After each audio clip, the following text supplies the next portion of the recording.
Everybody. We're all keenly aware that we are what sits between you and adult beverages, so we're going to get going. First of all, I want to thank Dave Stewart and many familiar faces and names in this room. It's a bit of a homecoming for me. Kim Hardesty and others, we worked together to do the first Virginia HIMSS conference at the Kingsmill literally decades ago. And a little secret about these panel sessions, we were desperate to get people to come. And it was a heavy lift because before the chapter activities had been in Roanoke or in Hampton Roads. And who wants to go on a 4-hour car ride for a 1-hour meeting? You know, so it just wasn't well attended. So we had this idea when I was the chapter president of doing this fall conference. And then we couldn't get people to come. So we got this idea of like, what if we call the CIOs and say, we're going to put you on stage and you get to talk about cool stuff that your health system is doing and maybe bring a couple of your people with you. And it ironically ended up being probably the most popular part of the conference. And sitting back as an attendee, I could see why. It was so fun to watch the CNIO and CMIO participants. And so I feel a tremendous sense of pride, to be really honest, about how well this chapter is doing and all the energy and spirit in these annual conferences. So thanks for inviting me back, David.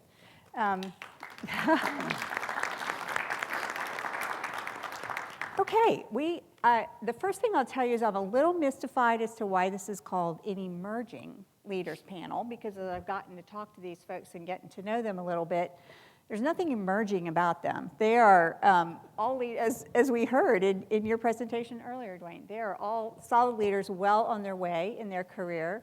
Although I love the enthusiasm when I pose this question to them. It's like, well, maybe it's a nod that we have further to go. So we have a lot further in our career. And that sign that says 1 minute remaining better be wrong. Okay. Yeah, that was a record for fastest. So I'm going to ask by having them each introduce themselves. We'll start with you, Tripp. So talk just a little bit about yourself, maybe a fun fact, and how you got into your current role. Sure. So my name is Tripp Humphrey. A lot of you all have met me. I promise I'm not going to talk about anything weird right off the bat, at least. So my role currently is I'm the director of data science. I work heavily, as you all have all heard, on AI as well at Carillion Clinic. Are we doing the whole stories about the? No, just a brief intro. Okay. So and I think that's it for now. I'll give you more in a second. Hi, I'm Daniel Blackburn. I am the IT Security Manager of Identity and Access Management at UVA Health. I started at UVA about 2016 as a contractor and then worked my way up, went to junior analyst to a senior and team lead before manager within the past year. Thanks. Hello, I'm Carol Poff. I'm Carillion's Director of Digital Health. I didn't have a master plan when I was figuring out my career, and I'm always interested to hear people answer this question because I think telemedicine and digital health is an interesting place to land that nobody really, grows up thinking that's what they want to do. Initially, I wanted to be a nursing home administrator. Got into the field, saw some yucky stuff, wanted to make change. Good call. Assumed I needed to go corporate if I was going to impact any change, and that got me into hospital administration. And then I love tech, and I'm a sucker for gadgets, and got lured into healthcare tech, and here I am, and it's been great. I'm very grateful. Thank you. Good evening. I'm Tyler O'Corin. I'm the executive director at Centera over the consumer and digital efforts within the ambulatory division. So that encompasses all of our outpatient virtual care and digital care stuff. I sit a lot with CX and our digital teams, and then have a decent amount of operations for our employer services. And I got here as the director of anesthesia for the medical group. And if you know anything about anesthesia, the best anesthesiologist is an experience where you don't remember it. And at the time, our anesthesia is phenomenal and was phenomenal, and I have a little bit of an entrepreneurial bone in me and wanted to start something new, so worked with our senior leaders to create a digital and virtual care team, and this is back in 2017. And so I was able to find a like-minded newer doc to partner with me on this, and we've been off to the races ever since. Dwayne Harms. Zeb already introduced me, so I'll just say one thing cool about me. I have 2 sets of twins. All of them are born in November. They're 2 years apart, and all 4 are in universities right now, 3 of them at Mason and 1 at Mary Washington. So I'm very proud of them. That's the coolest thing about me. The coolest thing I've heard all day. That is amazing. So while we're kicking off our discussion and talking about this notion of you being an emerging leader, that implies that not so distant past, you moved from being an individual contributor to a leader of a team. And that's not always an easy thing to do. And so I would like each of you to talk a little bit about what the hardest thing in that transition was. Dwayne, can we kick you off to get us started? So that's a little bit of an interesting question for me because I was a ROTC and did armor platoon leader. So I've pretty much been a leader since 21, responsible when I first got out of college for anywhere between $7.5 million worth of equipment, 16 people, et cetera. Though I did move into information systems and telecommunications engineering, and so did network engineering for give or take 2 or 3 years. And stepping out of that and going back into the leader role brought a lot of what the engineers typically go through, what demands are made of them, and how leadership decisions affect them. So I got to see it from both sides.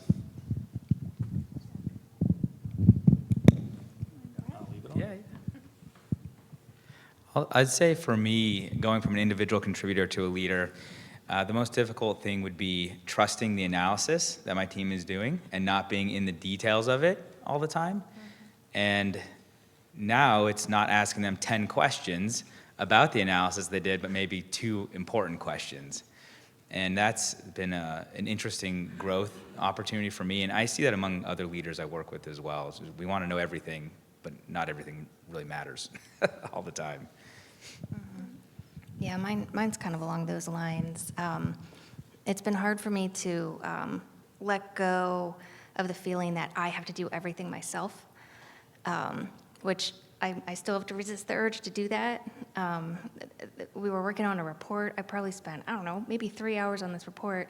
I had mentioned it to my team. They did the report. They nailed it. And I wasted all that time. Lesson learned. I still struggle with it. I think I've come a long way, but it really is important to trust the team because we're stronger together, and that's been a challenge. Similarly, I have difficulty letting go of things because it's only been a year since my last role. So I try to retain a lot of the project leads that I have currently, but I'm learning to start leading from the back and allow others from the team to start picking up those projects. But still, I find myself working longer hours because I don't want to let things go like the programming and the SQL and things that I loved doing before I was a leader. I could repeat exactly what you said, I think, because I spend way too much time between 11 p.m. and 4 a.m. programming when I really should be sleeping. But I think essentially it's a articulation of this, which is I have a hard time remembering that specializing is not doing what you're best at, but doing what in the group the group is like least bad at. So like you need to specialize in what you bring to the team the best, and let the other people do what they're least bad at. So it's a weird concept because it sounds negative, but it's really how specialization is designed to function. So it's just a hard thing to keep myself reminded of. And what I can bring to the team in those moments is that sort of vision of how I want data science and AI to operate at Carillion. They don't need me to be reprogramming methods in C#, right? They can do that. So there are other people, and we don't need to refactor SQL in the late hours. So that's the hardest part still. But Gotcha. Am I on? There we go. I think a hallmark of a great leader is self-awareness. So understanding what you're good at and what you're not good at, maybe letting go from 11P to 4 a.m. and letting others work on things. Would love to have a lively conversation and compare and contrast what you perceive as your strengths and weaknesses. And for any of you, if you have a perceived strength that is also a weakness. Yeah. All right, here we go. I'll share just a 1 minute story on it because I think it accentuates it. So I just picked up surfing in Virginia Beach, and I'm a terrible surfer. And it was a Saturday morning this last summer, and I crushed it. I caught a beautiful wave, rode it all the way into the beach. I was pumped. I'm paddling back out to catch my next one, and this guy who looks like he lives in the water, you know those guys? His head is not wet, he's wearing a hat, he looks good, and he looks like he's been surfing for 40 years. And he goes, he's like, hey, do you know what you're doing? And I was like, I thought so, I just caught that way. No, I guess not. And then he gave me some tips, and I was better. So one of my strengths is that I'm a pretty good listener, and that's where that comes from. And the weakness of that is that when a decision is made and other people have more feedback on that decision that was made, I tend to over-listen to that instead of saying, this is the decision, here we are going forward, thank you for the feedback, and moving on. And that has caused swirl unintentionally amongst the teams or other teams. And so that is one of those opportunities that I'm looking to improve on. So that's a very cool story. I wish I could surf. But the, what's that yet? This is something that I think I shared with you, Lacey, when we were talking about the panel. But I kind of came into healthcare. Well, I came into healthcare working for Lacey, actually, descended layers below her. But I sort of thrive in chaos. I really enjoy just absolute turmoil and problems. It's where I do my best work. And I like puzzles to be thrown at me constantly, minute by minute, just new problems. And the second that stops, I'm done. I can't handle stability in anything. And so I immediately, I'm like, okay, somebody's got to be falling down somewhere, and I get so bored with rote. I'm not the person who keeps the train running. And so as I moved and started solving more and more problems, I had to find a way to keep myself engaged, because when you're managing a person, you don't want to hire train wrecks, right? You don't want to have these people who are turmoil. You hire good people, and I had so many good employees that were working for me as I moved up through Bon Secours, which is where I started in healthcare, and they didn't want somebody who only wanted to have them paid attention to when they were having problems. They wanted someone who was checking in with them, and so I had to create systems that had them pull on me, because I was more than happy. I loved mentoring. I had good mentors all around me, and excellent leadership training programs at Bon Secours, and I have excellent mentors at Carillion. I've got great mentors. I want to be there for them. So I needed to set up programs and systems and mechanisms that let them pull on me, because if it relied on me going to them, I was bored. I needed them to have a problem. And so recognizing that weakness early on allowed me to overcome that, or at least try to. And it's still something I struggle with, but if it's not chaotic, I'm almost never interested. I apologize. So that's my issue. Like Tripp, I love problem solving. I love incident management, getting people to all move in the same direction to accomplish a goal. Love that. It's one of my strengths. Kind of a weakness to that is I call myself an 80%er. I'll get whatever it is done to 80%, and then it's someone else's responsibility. It's not mine. I want to go on to the next big thing. I want to go on to the next big project or the next outage. So I'll get to that 80%, and I know someone has to be around me that's going to finish it, because I'm not going to do it. I'm going to lose interest. I'm going to move on to the next thing, and it's just going to linger. So good thing is I surround myself with people who are the finishers, or who can pay attention to the detail that I'm no longer interested in. I'll start off with my weakness then, because it's very similar. So I like to start projects. I'm great with starting up projects, and I'm great with working with our team on getting projects started. But once we start getting past that 80% mark, I kind of have struggles driving it home. It's not as motivational for me. However, I find that my strength is being empathetic, especially in a healthcare environment, working with nurses, especially with nursing leadership, on the issues that they experience, especially around onboarding. Being empathetic allows me to understand and really relate to them and want to make a solution to make things better, because it's the right thing to do and the right way to do it, as one of my great mentors and leaders tells me all the time. It sounds like all of ours are a little bit of a double-edged sword, and mine is too. I'm a yes person.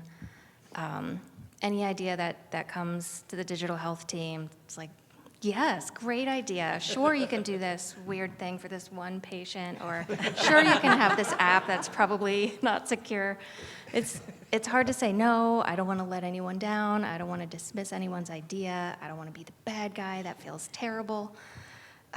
So I'm trying to learn to direct my energy in places where it makes sense and it's going to benefit the enterprise, and take into account resource scarcity that we're all struggling with and things like that. Two of the things that I find useful when I'm saying no are, scalability and ROI. Those are pretty logical, pretty hard to, debate. So those are kind of my go-tos for helping me say no when I want to say yes, which is all the time. It's fascinating to me as the day has unfolded, how well all of the presentations have gone together, especially relating to burnout in healthcare. And I can't remember who at my table said it, but it's not just clinicians who are burning out in healthcare. People in IT really burn out. And in your session, you talked about this hero mentality that we have, I think, particularly in healthcare, but I see it a lot in IT as well. So with our theme of balancing the human side of healthcare and perhaps taking care of ourselves and our teams with all of the important work that we have to do, how do you navigate that balance personally, and how do you coach your teams to also do that?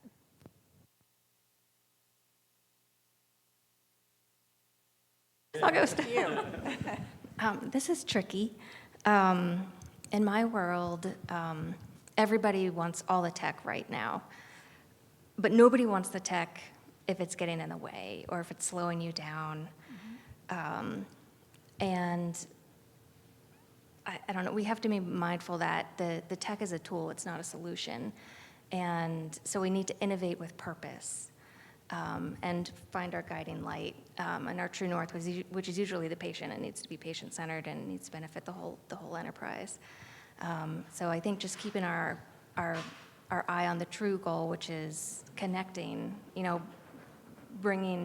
enhancing, making a more meaningful connection, bringing that humanity to it, is the best way to tackle that.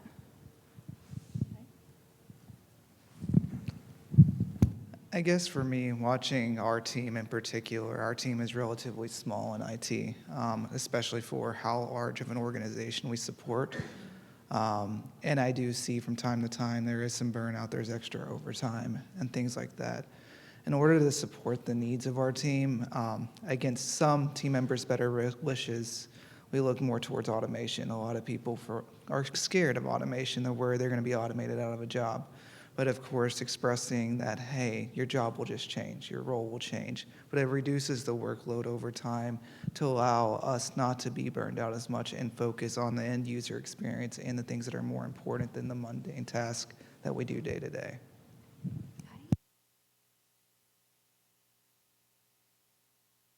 Thank you so much. How do you address those concerns about automation and outsourcing my job? And I'm hearing that, curious if everybody else is and how you guys are addressing it. For the most part, I give scenarios in which their job roles or responsibilities would change. That has been the most helpful. So, for example, there are team members that may not be particularly managed by me that have expressed concerns over, like, for example, a full-scale IM solution. which would automate and take away a lot of our software development that we have. However, that engineer would be able to move to a new engineering type role, like focusing on our Splunk instance, for example, versus having to maintain a database or code. So expressing how they would fit into a new role if that change were implemented.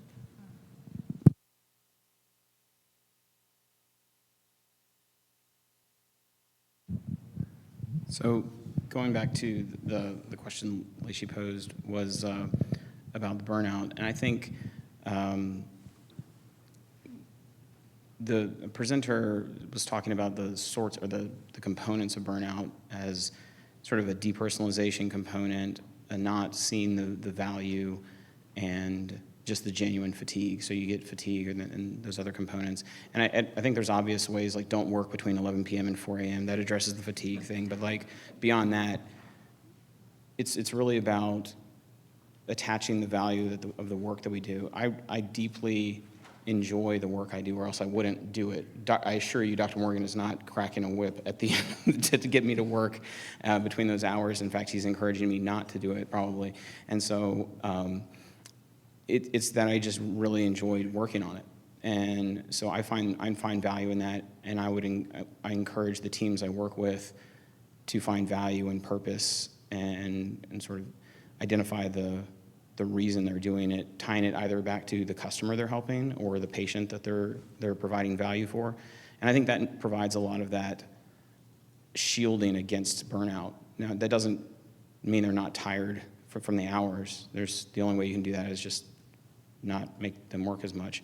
But I think you can do a lot to make sure that they're identifying with that. That's something, I keep hearkening back because I'm on the stage with Lacey, which is something it was the weirdest thing is we had that phone conference and we were talking because she was this pillar at the top of our organization in my head. And there was a program at Bon Secours that taught servant leadership. And like the way that I thought about and I think about now how I work with my teams to prevent those burnout components and the conversations I have, I still have that notebook in my bookshelf that I had from Legacy and Leadership, which I still reference it, not every day, but it's there. And that concept of servant leadership is very much ingrained into how I lead teams still. So it's very influential. I'll just say that something that we've done is on Monday mornings, we have a team huddle, and the first 30 minutes of it are just talking about our weekends. It's incredibly inefficient, but in a small group, but in a very small setting, it works well. And we have a very small team leadership meeting Monday mornings at 8, and it goes from 8 to 9. And there's a sense of personality there, where we are who we are, and we know that about each other, and that this work we're in it together as a team, and you're not a cog in the wheel, or you're not a hamster on the treadmill that I'm going to tell you to run faster and harder to pump out more RVUs or widgets or lines of code or whatever it is. And it's different. And that's been it's been a mainstay for us, and we almost did away with it, and we can't do away with this, because it's just meant so much to some of our really, really core direct reports. And I think that'd be the biggest thing, is that actually caring about the people that we work with and then letting them care about me would be it. I was just going to say, that's another concept. I can yell loud, so y'all don't need the mic. You're fostering psychological safety. Like, those conversations create that comfort to know that the person you're talking to trusts you, and you trust that person. And that's incredibly calming in a team environment. Yeah, and it's a lot of emotional concern about issues or work-life stress balance things to be raised up in those conversations, and then we end up having a one-on-one later that we work it out. But yeah, it's been important for us. It's funny, I just had a conversation with one of my managers, and I fully expect, most people on average to work 40, 50 hours a week. That's kind of an average. Are you going to surge over 50? Absolutely. Are you going to surge under 40? 100%. I fully expect you to take a Friday afternoon off. There's going to be times when we need our people to surge, CrowdStrike, whatever. But on the flip side, as leaders, we have to be empathetic when they need to go take care of their kids, or they need to take just a Friday afternoon to go golf or disc golf. And as long as they have their phones on them, don't care. So I think at the end, to prevent that burnout is that empathy and taking care of your people, making sure you're doing the right things, and realizing that just because they have 40 hours in the week to give doesn't mean they have to give it this week. There's going to be other weeks that you're going to get it out of them.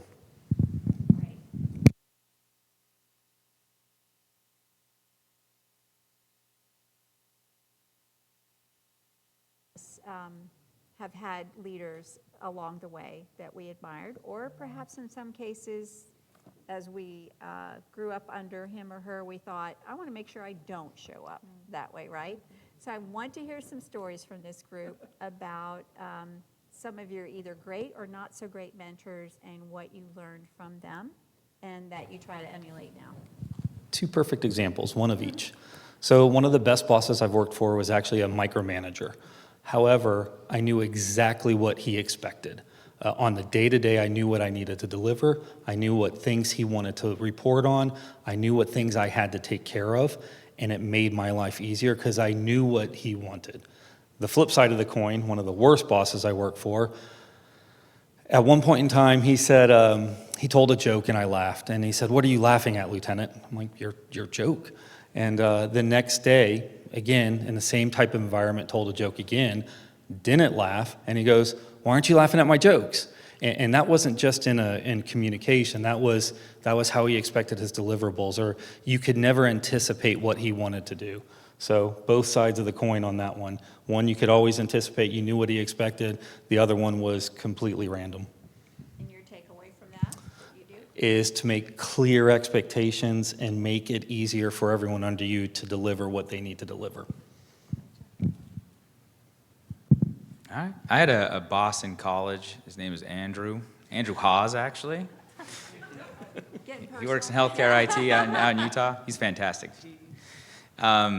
Whenever anyone would come to him with a problem, a situation, he'd be like, "All right." And that's the first thing he'd say. He'd be like, "All right." And then I had another boss. He was a former Navy fighter pilot. And he had a similar mentality. You come to him and tell him a problem, something went wrong, the building's on fire.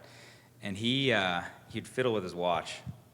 And I asked him, "What are you doing?" He's like, "Well, they taught us," and I don't know where he picked it up, somewhere in his flight school, that if things really go wrong, just turn your dial on your watch once, so you get out of panic mode and get into thinking mode. And I think those are two interesting things that, a lot of it is if we want our teams to tell us problems, or I want my team to tell me what's going on, then I need to respond so they don't feel like I'm going to freak out on them or like the world's on fire. I need them to calm down so they can address it. And those two examples from Andrew and my other boss name is Gus helped me. That's so funny because I love that saying that leadership is your ability to hide your panic from others. Yeah, think it's so Don't true. let them let Yeah. them see you sweat. Right, Is what someone right. told me. Yeah. Let me think. I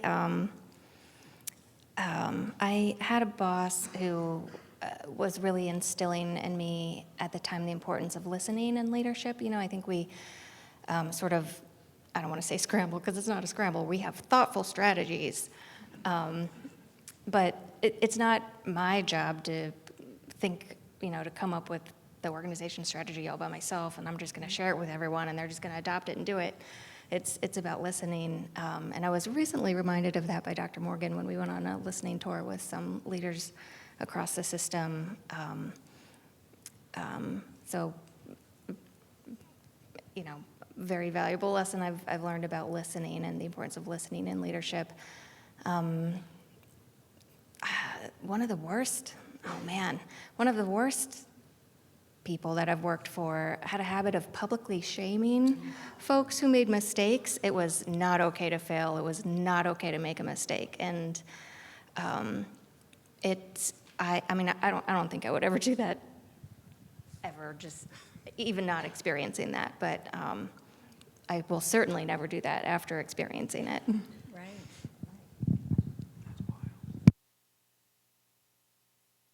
So I've had two great managers since I've been with UVA Health. When I was originally hired at UVA Health, my manager was Greg Washburn. Greg was very knowledgeable, and he knew everything in IT. He would spend all his free time learning IT manuals, etc. But however, he saw something in me that I really liked initially and took his time to sit down with me and teach me things.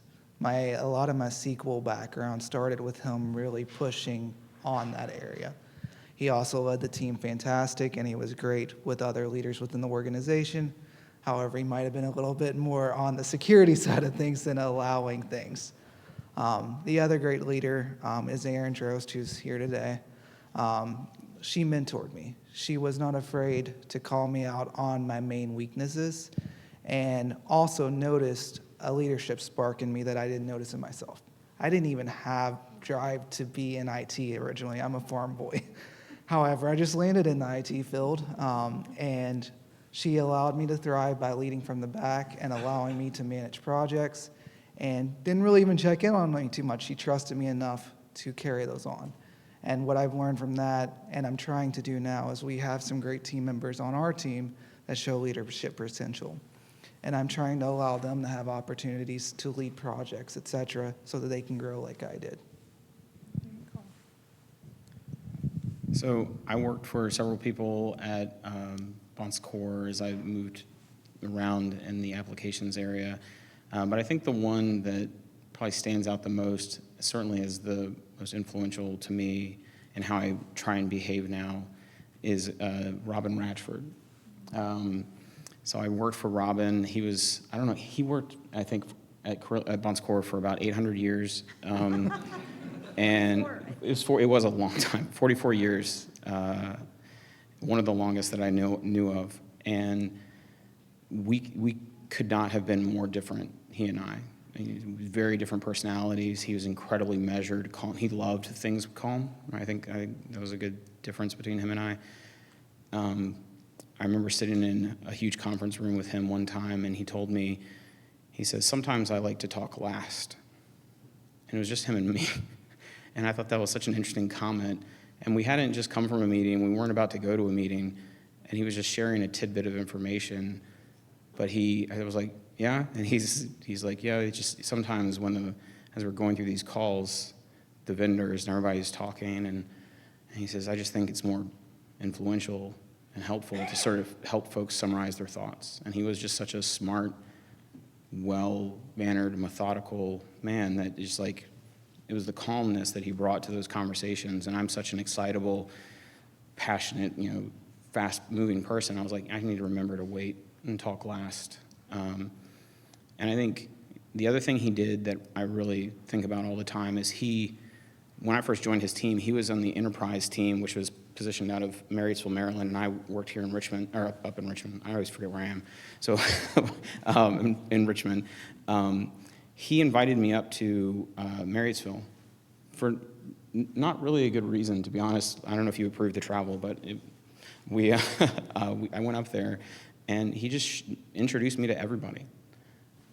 Like payroll people I never talked to again for the entirety of my time there at Bon Secours, and he just wanted me to know them because he knew them and it was important to him, and he wanted to mentor me, and so like this is how the company works. These are the people that I work with, and these are the people that we work with, and I thought that was just really powerful.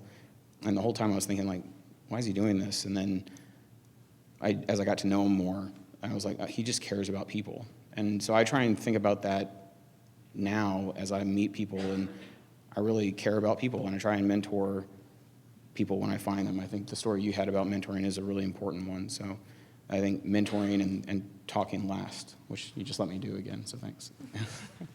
I love all those stories. And so now I'm going to pretend I'm not reading a text on my watch, but that I'm dialing it to calm myself down and be attentive. So last question for us before we take questions from the audience. What current challenge are you focused on, or do you wish you were focused on, to continue to develop your own skills?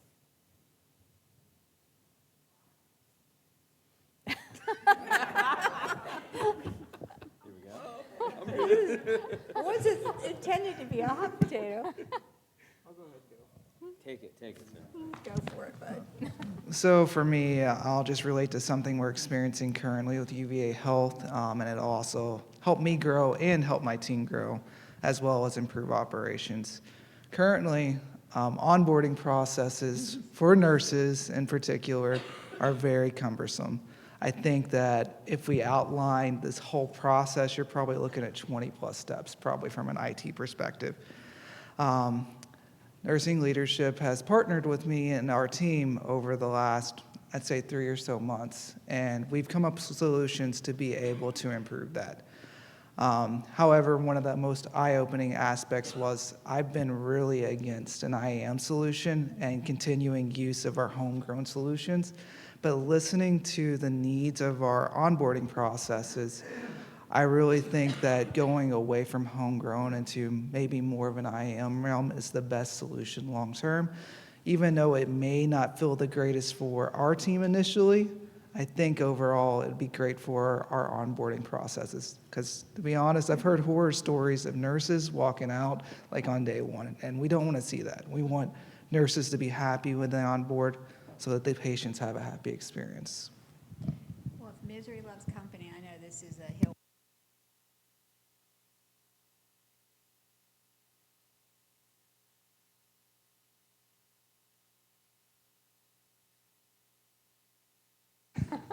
All right. Can you rephrase the question so I can make sure? A challenge you're working on, either to develop yourself or your team. I think a challenge that we have not done very well, and I say we as in healthcare, is understanding the idea of an MVP, like a minimum viable product on the clinical side. Because I don't know a doctor that's accepting of like, well, it's not good enough yet. But here you go, you can try it. Like, well, why would I do this? And I think that's tough for us on the provider side. And again, I report up through the medical group. And so I straddle that fence between IT and CX and our digital teams and our provider ops. And I have some providers that will report up through me. And I think helping us recognize what good enough is and defining that well from an operator's perspective to IT is something that we are working on, and then recognizing that it's okay to fail.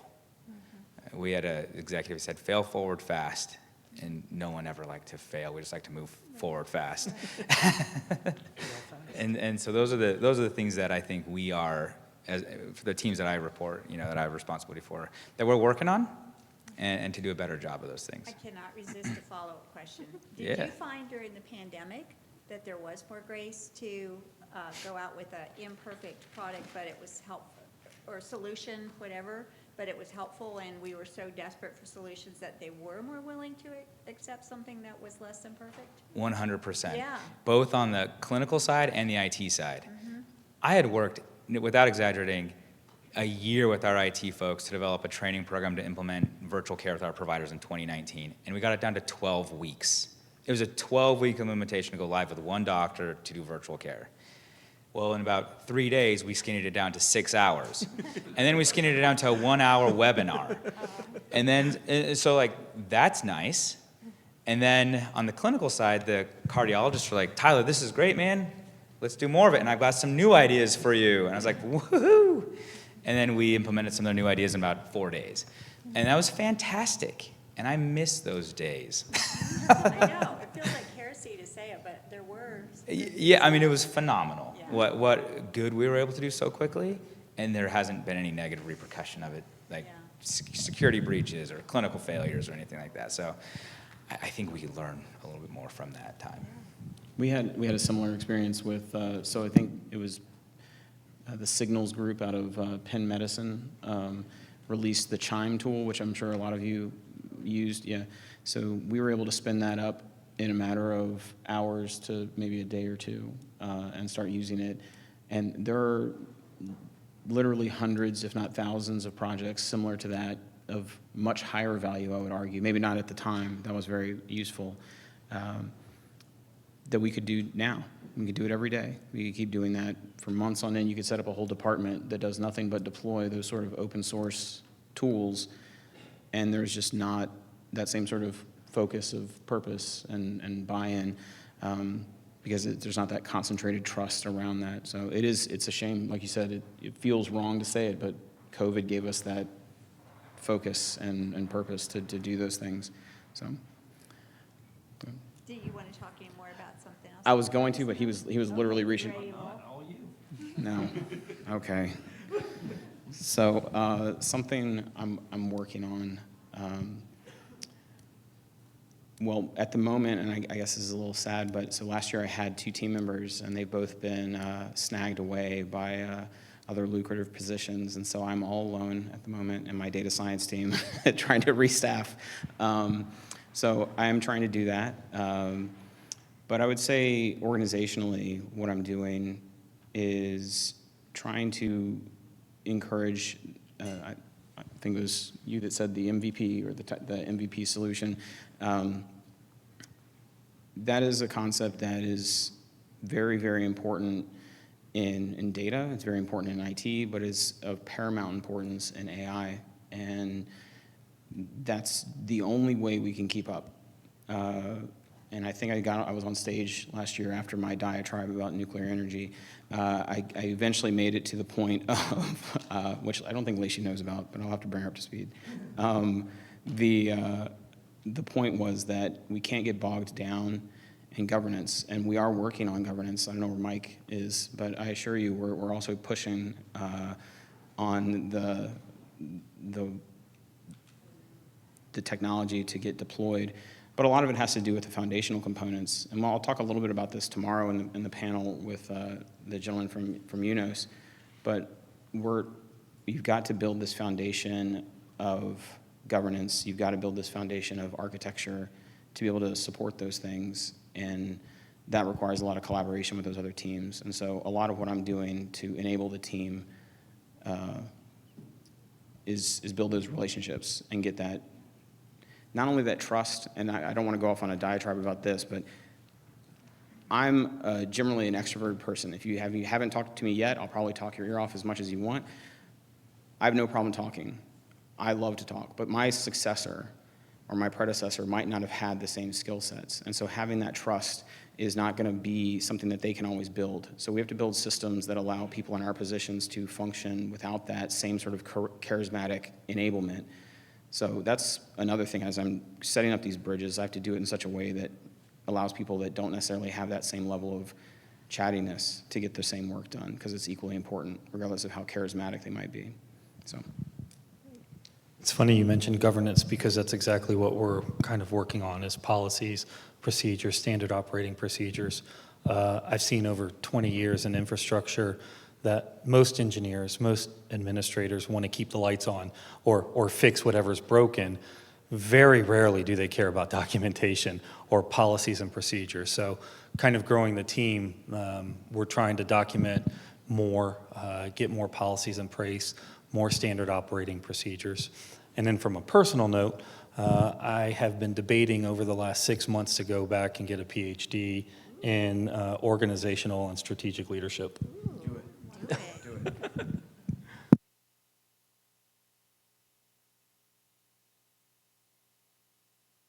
Time to take Q&A, or? Yes, okay. Okay, we have time for one question. Oh. I just happen to have a question. Oh, go for it, Kim. With you all being emerging leaders, I'd be interested to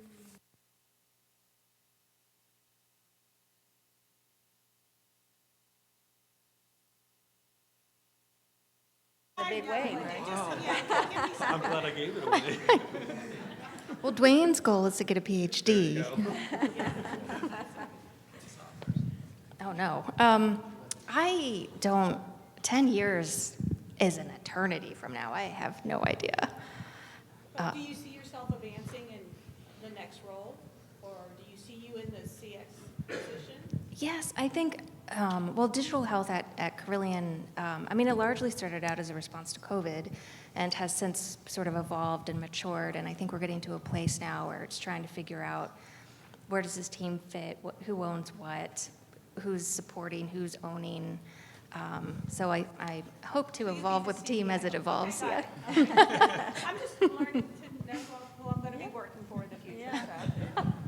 Dr. Morgan's assured me I can't have his job because I don't have an MD, so I can't take that. But no, in absence of that, I really sort of tailing into what I just spoke about is I'm trying to create an organization of data science and AI that doesn't need me per se. Not that I'm trying to leave, but that it shouldn't require a trip, right? Dr. Morgan mentioned it. I was in a conference several years ago in Charlottesville, and my bosses always make this joke of like, well, we've got a trip and that's what helps. And it's because and I acknowledge this and this sounds conceited, I'm a rare intersection of total nerd that loves to talk. And that's weird, right? And so I don't mind doing it, but it takes that sort of just constant drive.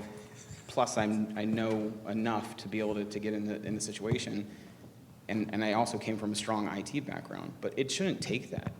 If you have someone who's incredibly smart and they have a PhD in data science and they just want to do this, but they can't bring it to the same level of conversation because they don't know how to go toe-to-toe with a CIO, that's okay. Like, they should be able to go get their work done. They're brilliant. Go let them do that stuff. So you've got to create an organizational structure that allows them to do that. So I think it's not necessarily my mission for me, but it's, I guess, my mission for the department is that I want to be able to create a structure that does that, and I'd love to make it so it's largely portable and that we could show other departments how they can do that, because it shouldn't take my personality, because God knows we need less of that. So, like, I think that's my goal. I would love to get a PhD too, but I don't know. I don't have time yet. My wife said I can't until my kids are out of high school. Mine are in college. Oh, good job. I just want to be on the front end of stuff that's cool. And in 2017 and 18, it was virtual care, and now I think it's more automation and digital care type services. And so I don't know what that position is, but that's what I like to do. And for me, I had huge aspirations originally. I think at one point I said I wanted to be CIO one day, but unfortunately for me, fortunately, actually, it's a great thing. I have 3 kids, and then we just had our latest son in February. So at the current moment, I want to focus on just managing our team as we currently have it and get everything as smooth as possible. Then possibly considering learning more about Aaron's side of the house so that I can have a full comprehensive understanding of security. And then maybe if there is ever a director position for health IT security, being introduced to that position. So before we were talking about stealing people's ideas and not recreating the wheel, so I won't be afraid to admit this at all. I already told Zeb I'm going to follow in his coattails. So Zeb took Network Services Manager, then Director of Infrastructure. He's currently CTO of UVA. So CTO next, then CIO. Yep.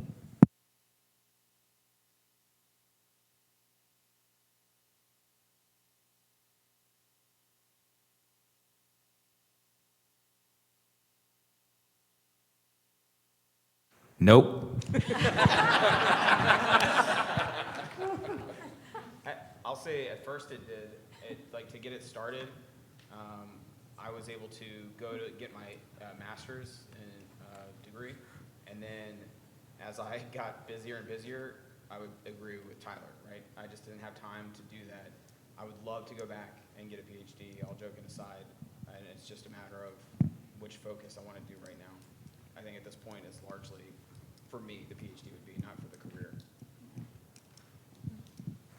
And for me, I think I'm going to stop at a bachelor's as far as college. I'd have no aspirations to go any further in college. However, I'll probably focus on certifications down the road, like the CISSP, et cetera, to improve in those areas.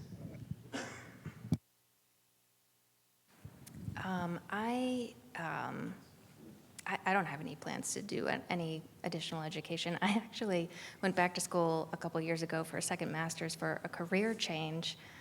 Obviously, I have not changed careers. I love my team. I love who I work for. I love the organization, and can't imagine doing anything else at the moment. I do think professional development training and education is useful, and specialty certifications and things that you can get into. I would consider those. I already answered it. Keep learning, but you don't have to necessarily go back to school to do that. Are you assuming a bachelor's degree then? Because Tyler, you said no. Are you a GED or are you done because you don't like that? Or I wish I was like a Harvard dropout, like a Mark Zuckerberg or something. That would have been nice. No, have a bachelor's degree, and then it's in geography, and there's a lot of geography jobs out there. And I focused on adventure travel, so that made it even more, helpful. And so I knew I was going to get into healthcare, and so I got a master's degree in health administration. That's Because I what think that the did. answer is a little different when, yeah, I've already got a bachelor's and 2 masters, I'm done. Then you can qualify. Most of It's a your fair time about qualifier. Whether you're going to do a PhD or not, and I think part of the question is, do I need a bachelor's degree? Do I need a master's degree? Should I be aiming for those things? If 'Cause I there think- are, like I heard, so I was in a conference with, blanking on his name, Peter Bernard. He was our CEO of Bronxport, Virginia, and there was like some sort of engagement with all the new hires that were below a certain age. I can't remember what it was. And I heard uttered the phrase, like, well, to get there, you probably need a master's. And I was like, all right, noted. And so if that's the situation and you want to get there, then go get a master's, right? But if you don't, if you're not trying to get there, then don't. It's about whether or not you want to go learn that. If you want the skills, get the skills. If you need the degree, get the degree. But Yeah, otherwise, just keep learning. I'll say this, for the leadership roles that I hire into, most applicants that make it through our HR filter process have a master's degree. And that's just standard. If not, then it's some equivalent of they got a PhD or something else, but it is an advanced degree, I'd say 99% of the time in today's world. We have a few holdovers that we grandfathered into certain roles, but that doesn't happen very often anymore. I would agree with that, and I would also say, I would put in a plug for MBA, MHA kind of programs. If your aspiration is to get to the C-suite in healthcare, whether it's in IT or elsewhere, less specialization and more understanding of healthcare as a business. Yeah. Yeah. Okay, I think we got the for real, that's it. You got the hook. Thank you.